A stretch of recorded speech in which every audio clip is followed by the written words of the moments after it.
ನಮಸ್ಕಾರ. ಜೈ ವಾರಾಹಿ ಯೂಟ್ಯೂಬ್ ಚಾನೆಲ್ಗೆ ತಮ್ಮೆಲ್ಲರಿಗೂ ಆತ್ಮೀಯ ಸ್ವಾಗತ.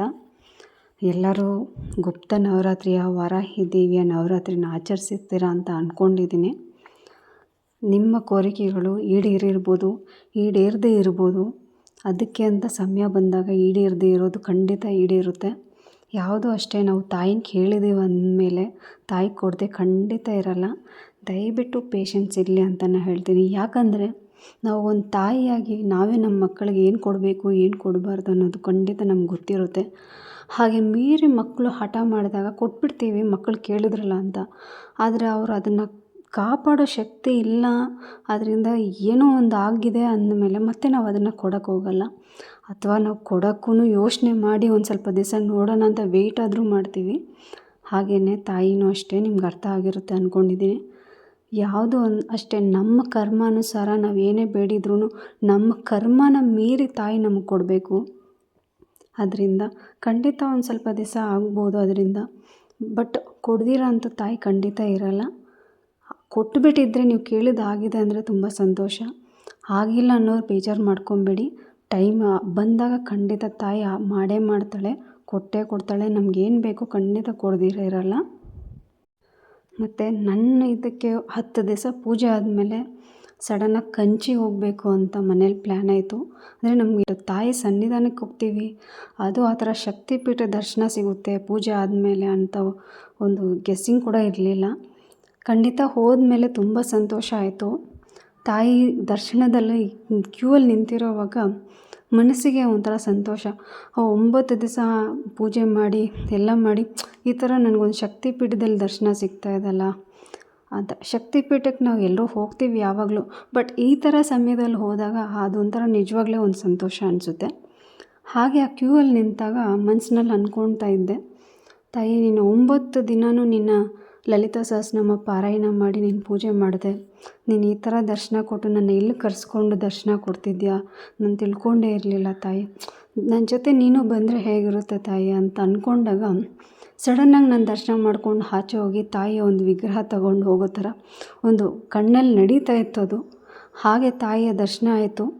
ಸರಸ್ವತಿ ದರ್ಶನ ಆ್ಯಕ್ಚುಲಿ ಮಂಗಳವಾರನೂ ಆದ್ದರಿಂದ ಸರಸ್ವತಿ ದರ್ಶನ ಸಿಕ್ತು. ತುಂಬ ಚೆನ್ನಾಗಿ ದರ್ಶನವೂ ಆಯಿತು. ಹೀಗೆ ಆಚೆ ಬಂದಾಗ ನಾನು ಯಾವ ಥರ ವಿಗ್ರಹ ತಗೊಂಡು ಹೋದಂಗೆ ನನಗೆ ಒಂದು ಫೀಲ್ ಆಯಿತು. ಹಾಗೆ ಒಂದು 2 ವಿಗ್ರಹ ಇಟ್ಟಿದ್ದರು ಅಲ್ಲಿ. ಒಂದೇ ಅಂಗಡಿಯೇ ಓಪನ್ ಇತ್ತು. ಒಂದು ಅಂಗಡಿಯಲ್ಲಿ ಮಾತ್ರ ಅಮ್ಮನ ವಿಗ್ರಹ ಕಣ್ಣು ಮುಂದೆ ಇಟ್ಟಿದ್ರು. ನಾನು ಯಾವ ಥರ ತಗೊಂಡು ಹೋದಂಗೆ ಇತ್ತೋ ಅದೇ ಥರ ವಿಗ್ರಹ, ಒಂದು ಕೆಂಪು ಸೀರೆಯಲ್ಲಿ, ಒಂದು ಹಸಿರು ಸೀರೆಯಲ್ಲಿ. ಇಷ್ಟ ಅನ್ನೋದಕ್ಕಿಂತ ಮನಸ್ಸು ತಾಯಿ ಕಡೆ ಎಳೀತು. ಮತ್ತು ಅಮ್ಮನ ತಗೊಂಡೆ ಅನ್ನೋಕ್ಕಿಂತ ಕರ್ಕೊಂಡು ಮನೆಗೆ ಬಂದೆ. ತುಂಬ ಸಂತೋಷ ಅನ್ನಿಸ್ತು. ನಾನು ಎಲ್ಲ ಥರ ತಾಯಿ ರೂಪನೂ ಇಟ್ಕೊಂಡಿದ್ದೆ, ಕಂಚಿ ಕಾಮಾಕ್ಷಿ ಅಮ್ಮನ್ನ ಇಟ್ಕೊಂಡಿರಲಿಲ್ಲ. ಯಾವಾಗ ಪೂಜೆ ಬಂದಾಗಲೂ ಫೀಲ್ ಆಗ್ತಿತ್ತು, ಅಮ್ಮ ಒಂದು ಇಡಲಿಲ್ವಲ್ಲ ನನ್ನ ಮನೆಯಲ್ಲಿ ಅಂತ. ಅದೂ ನನಗೆ ಆ ಆಸೆನೂ ಪೂರೈಸ್ತೇನೋ ಅನ್ನೋಂಗೆ ಒಂದು ಫೀಲ್ ಆಯಿತು. ಏನೋ ತಾಯಿ ಕಷ್ಟ ಕೊಡ್ತಾಳೆ ಖಂಡಿತ, ಅದರಿಂದ ಒಂದು ಸುಖನೂ ಇಟ್ಟಿರ್ತಾಳೆ.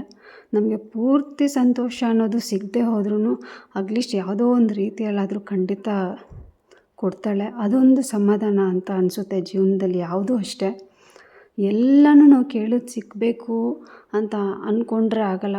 ನಮ್ಗೆ ಯಾವ್ದು ಸಿಗಬೇಕು, ಯಾವ ಟೈಮಲ್ಲಿ ಏನು ಸಿಗಬೇಕು ಅದು ಖಂಡಿತ ಸಿಗುತ್ತೆ. ತಾಯಿ ಮೇಲೆ ಒಂದು ನಂಬಿಕೆ ಇಡಿ. ಶ್ರದ್ಧೆ ಭಕ್ತಿನೇ ಇಂಪಾರ್ಟೆಂಟು. ನಮಗೆ ತಾಯಿ ಪೂಜೆ ಮಾಡೋಕ್ಕೆ ಬರಲ್ಲ, ಫೋಟೋ ಇಡ್ಬೋದಾ, ಏನು ಮಾಡಬೇಕು, ಯಾವುದು ಈ ಸಂದೇಹ, ಇದು ಈ ಗೊಂದಲ ಬೇಡವೇ ಬೇಡ. ನೀವೇನು ತಾಯಿ ಫೋಟೋ ಇಟ್ಟಿದ್ದೀರಾ, ಎಲ್ಲ ದೇವ್ರನ್ನ ನಾವು ಹೇಗೆ ಪೂಜೆ ಮಾಡ್ತೀವೋ ಅದೇ ರೀತಿ ನೀವು ತಾಯಿನ ಪೂಜೆ ಮಾಡಿ. ತಾಯಿ ಏನೂ ಕೇಳಲ್ಲ. ಏನು ನಮ್ಮ ಮನೇಲಿದೆಯೋ ಅದನ್ನು ನೈವೇದ್ಯದಲ್ಲಿಟ್ಟು ದೀಪ ಹಚ್ಚಿ ಆರಾಧನೆ ಮಾಡಿ, ಅಷ್ಟೇ ಸಾಕು. ತಾಯಿಯ ಮಂತ್ರ ನಿಮ್ಗೆ ಯಾವ್ದು ಬರುತ್ತೋ ಅದು ಹೇಳ್ಕೊಳ್ಳಿ, ಅಷ್ಟೇ ಸಾಕು. ಏನೂ ಬಂದಿಲ್ವಾ, ಓಂ ಶ್ರೀ ವಾರಾಹಿ ದೇವಿಯೇ ನಮೋ ನಮಃ, ವಾರಾಹಿ ದೇವಿಯೇ ನಮೋ ನಮಃ ಅಷ್ಟು ಹೇಳಿದ್ರೆ ಅದಕ್ಕಿಂತ ಇನ್ನೇನು ಬೇಡ. ಇಷ್ಟೇ ಹೇಳ್ತಾ ಎಲ್ಲ ದೇವ್ರ ಹಾಗೆ ತಾಯಿನೂ ಆ ಲಲಿತಾ ಪರಮೇಶ್ವರಿಯ ಅವತಾರ. ಅಮ್ಮನೇ ಸೇನಾ ನಾಯಕಿಯಾಗಿ ನಿರೂಪಿಸಿರೋದು ವಾರಾಹಿ ದೇವಿನ.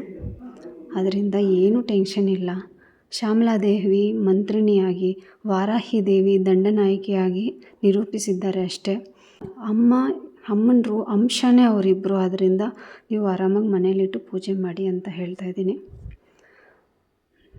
ದಯವಿಟ್ಟು ನನ್ನ ವಿಡಿಯೋನ ಸಬ್ಸ್ಕ್ರೈಬ್ ಮಾಡಿ, ಶೇರ್ ಮಾಡಿ, ಲೈಕ್ ಮಾಡಿ ಅಂತ ರಿಕ್ವೆಸ್ಟು ಮಾಡ್ಕೊತಾ ಇದ್ದೀನಿ. ವಾರಾಹಿ ತಾಯಿಯ ಆಶೀರ್ವಾದ ನಿಮ್ಮ ಹಾಗೂ ನಿಮ್ಮ ಕುಟುಂಬಕ್ಕೆ ಸಿಕ್ಕೇ ಸಿಗುತ್ತೆ ಅಂತ ಹೇಳ್ತಾ, ಜೈ ವಾರಾಹಿ, ಶ್ರೀ ಮಾತ್ರೇ ನಮಃ.